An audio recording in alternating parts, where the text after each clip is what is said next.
రెండున్నర సంవత్సరాల పాలనపై ప్రభుత్వం ప్రజల్లోకి వెళ్తుంటే బీఆర్ఎస్ నాయకులు ఎందుకు బాధపడుతున్నారో అర్థం కావడం లేదని భువనగిరి ఎంపీ చామల కిరణ్ కుమార్ రెడ్డి ఆందోళన వ్యక్తం చేశారు. బీఆర్ఎస్ హయాంలో ప్రగతి భవన్ కట్టి ప్రగతి లేని పాలనను ప్రజలకు అందించారని ఆరోపించారు.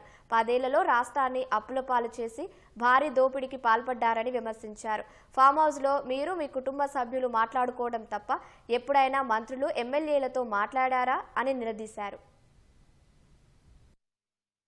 కేటీఆర్ గారు ఈ ప్రభుత్వం ఎట్టి పరిస్థితిలో ప్రజల మదిలో నిలవడానికి వీల్లేదని, 2.5 సంవత్సరాల పాలన మీద ఏం చేయలేదు ఈ ప్రభుత్వం. ఇది కేవలం టైం పాస్ కోసమే చేస్తున్నారు. 99 రోజుల కార్యక్రమం తీసుకొని ప్రజల్ని తప్పుదో పట్టిస్తున్నారు అని చెప్పి హరీష్ రావు గారు అంటారు. హరీష్ రావు గారు నేను ఒకటే చెప్తున్నా, మేము ప్రగతి ప్రణాళిక ముందుకెళ్తున్నాం. మీరు గతంలో ప్రగతి భవన్ పెట్టి ప్రగతి లేని రాష్ట్రాన్ని 10 ఏళ్లు పరిపాలించి అప్పుల రాష్ట్రంగా చేశారు. హరీష్ రావు గారు, కేటీఆర్ గారు మరియు బీజేపీ నాయకులు కూడా ఒకటే విన్నపం చేసుకుంటున్నారు. మీరు కూడా ఈ ప్రగతి పాలనలో భాగస్వామ్యం తీసుకోండి. మీరు కూడా ఈ సభలల్లో వాస్తవాలు ఏమన్నా ఉంటే మీరు కూడా తెలియజేయండి అక్కడ నాయకులని తెలియజేస్తున్నాము. ఎందుకంటే ప్రభుత్వం మంచి ఆలోచనతో ఉన్నప్పుడు ఒక మంచి అపోజిషన్, కన్స్ట్రక్టివ్ అపోజిషన్ గా ఉండాలని కోరుకుంటున్నాం.